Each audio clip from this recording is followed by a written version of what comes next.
Imagine कीजिए एक ऐसे एथलीट को जिसने 2019 में इंटरनेशनल लेवल पर ब्रॉन्ज मेडल जीतकर अपनी पहचान बनाई, जिसने 2020 में नेशनल लेवल पर 2 गोल्ड मेडल जीते, जिसने 2022 में एशियाई पैरा गेम्स में गोल्ड मेडल हासिल किया और फिर 2024 में वर्ल्ड चैंपियनशिप में गोल्ड मेडल जीतकर दुनिया को चौंका दिया।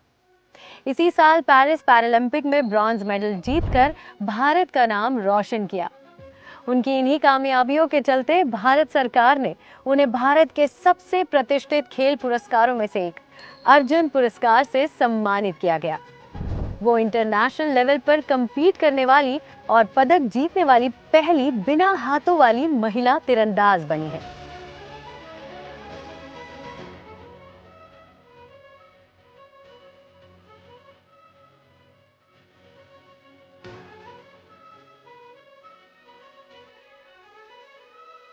ये कोई कहानी नहीं है, बल्कि एक वास्तविक जीवन का अकल्पनीय सफर है। एक ऐसी युवा लड़की का जिसने शारीरिक सीमाओं को चुनौती दी और अपने हौसले से आसमान छू लिया। कौन है ये असाधारण प्रतिभा जिसने बिना हाथों के तीरंदाजी की दुनिया में क्रांति ला दी? ये कहानी है जम्मू और कश्मीर के एक सुंदर गांव की, जहां 10 जनवरी 2007 को एक बच्ची का जन्म हुआ। नाम रखा गया शीतल। लोईधर नाम के इस गांव की वादी आज जितनी खूबसूरत थी, शीतल की जिंदगी की शुरुआत उतनी ही चुनौतीपूर्ण। जन्म से ही एक रेयर डिजीज फोकोमिलिया के कारण शीतल के हाथ नहीं थे। ये एक ऐसी सच्चाई थी जिसने उनके माता पिता मान सिंह और शक्ति देवी के सामने कठिन रास्ता खड़ा कर दिया। वे साधारण किसान थे। उनकी दुनिया बहुत छोटी और सीमित थी, लेकिन उनका दिल बहुत बड़ा था। छोटे से गांव में जहां फैसिलिटीज सीमित थे और जागरूकता कम, बिना हाथों के जीवन बिताना आसान नहीं था। शीतल को रोजमर्रा के कामों में मुश्किलें आती और समाज की नजरें भी अलग थी। कुछ लोगों की दया भरी तो कुछ की अजीब और शायद थोड़ी जजमेंटल। बच्चों के लिए भी ये समझना मुश्किल था कि शीतल दूसरों से अलग क्यों है। लेकिन शीतल के माता पिता और गांव के कुछ दोस्तों ने कभी उसे कमजोर महसूस नहीं होने दिया। उन्होंने उसे पूरा समर्थन दिया, उसे प्यार और विश्वास सिखाया। बचपन में शीतल बाकी बच्चों की तरह ही खेलती थी। उसे पेड़ पर चढ़ना बहुत पसंद था। शायद उसे तब पता नहीं था कि पेड़ों पर चढ़ने की ये आदत उसकी ऊपरी शरीर को मजबूत बना रही है, जो भविष्य में उसके सबसे बड़े जुनून तीरंदाजी के लिए बेहद जरूरी साबित होगा। शीतल ने गांव में ही अपनी पढ़ाई शुरू की। शुरुआती पढ़ाई वही हुई, लेकिन जिंदगी ने उसके लिए कुछ और ही लिखा था। 2019 में भारतीय सेना ने किश्तवाड़ा में एक युवा कार्यक्रम के दौरान शीतल की प्रतिभा को पहचाना। सेना ने उसके भविष्य को संवारने में महत्वपूर्ण भूमिका निभाई। उन्होंने शीतल की हर संभव मदद की और उसे आगे बढ़ने के अवसर दिए। लेकिन शीतल की असली शिक्षा और विकास कटरा में Shri Mata Vaishno Devi shrine board stadium में शुरू हुआ। ये जगह उनकी तीरंदाजी के प्रशिक्षण का केंद्र बनी। यहाँ उनकी मुलाकात कोच अभिलाषा चौधरी और कुलदीप वेदवान भी ने उनकी जिंदगी बदल दी। बिना हाथों के तीरंदाजी करना, ये सोचना भी अविश्वसनीय लगता है। पारंपरिक रूप से तीरंदाजी में धनुष को पकड़ने और तीर खींचने के लिए हाथों का उपयोग किया जाता है। शीतल के लिए यह सबसे बड़ी बाधा थी। शुरुआत में उन्हें कृत्रिम हाथ लगाने की कोशिश की गई, लेकिन ये सफल नहीं हुआ।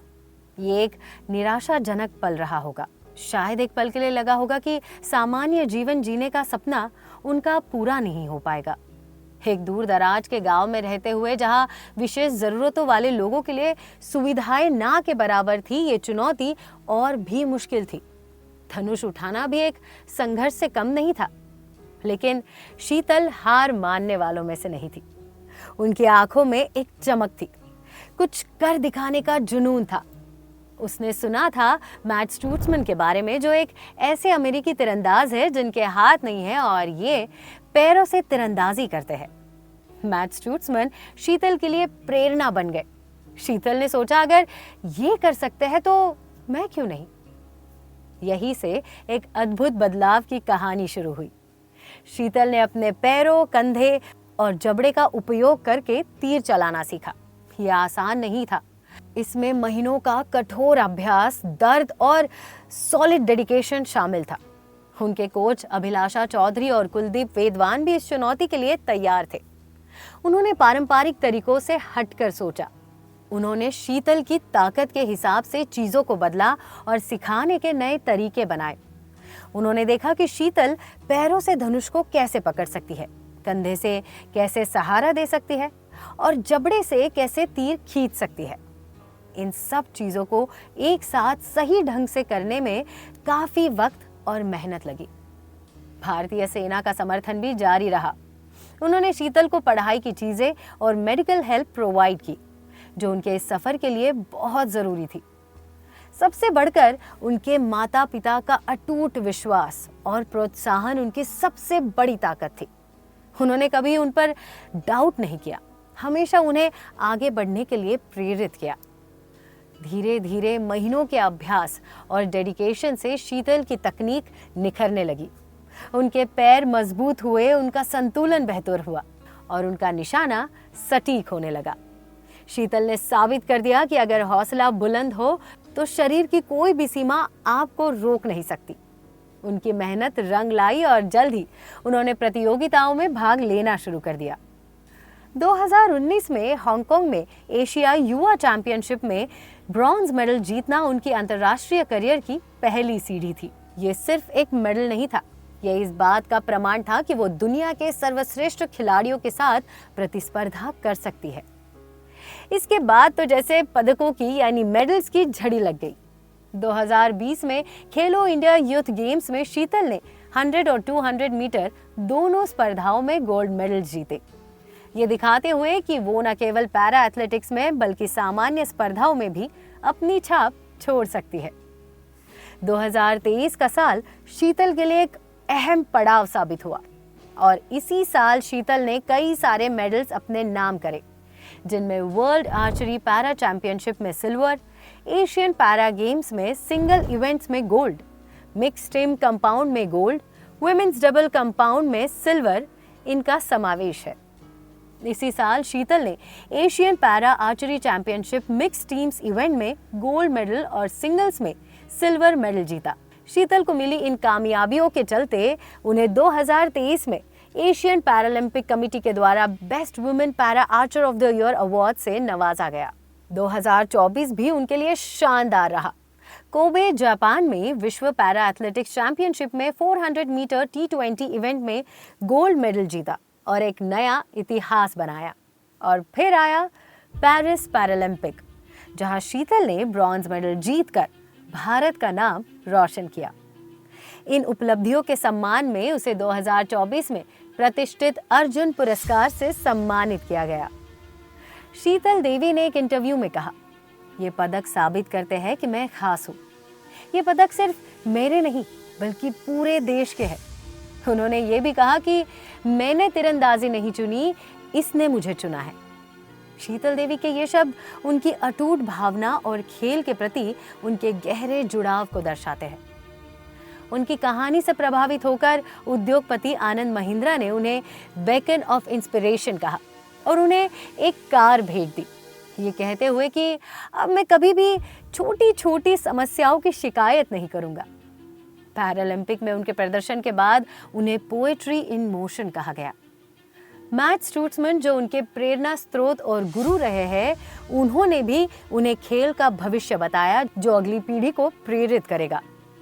वर्तमान में 2025 की शुरुआत में भी शीतल देवी एक सक्रिय पैरा आर्चर बनी हुई है। विभिन्न राष्ट्रीय और अंतर्राष्ट्रीय प्रतियोगिताओं में भाग ले रही है।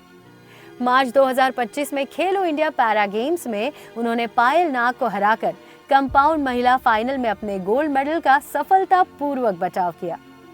उनका लक्ष्य 2028 में लॉस एंजलिस खेलों में एक और पैरालंपिक पदक जीतना है और वो इसके लिए कड़ी ट्रेनिंग कर रही है। शीतल देवी का ये सफर प्रतिकूल परिस्थितियों पर विजय की एक शक्तिशाली मिसाल है। बिना हाथों के जन्म लेने से लेकर विश्व रिकॉर्ड बनाने और पैरालंपिक पदक जीतने तक उनकी कहानी असाधारण दृढ़ता, फ्लेक्सिबिलिटी और अटूट संकल्प का प्रतीक है। उनके परिवार, कोचों और शुभचिंतकों से मिला समर्थन उनकी सफलता की नींव रहा है। शीतल की उपलब्धियां अनगिनत लोगों के लिए आशा और प्रेरणा की किरण है।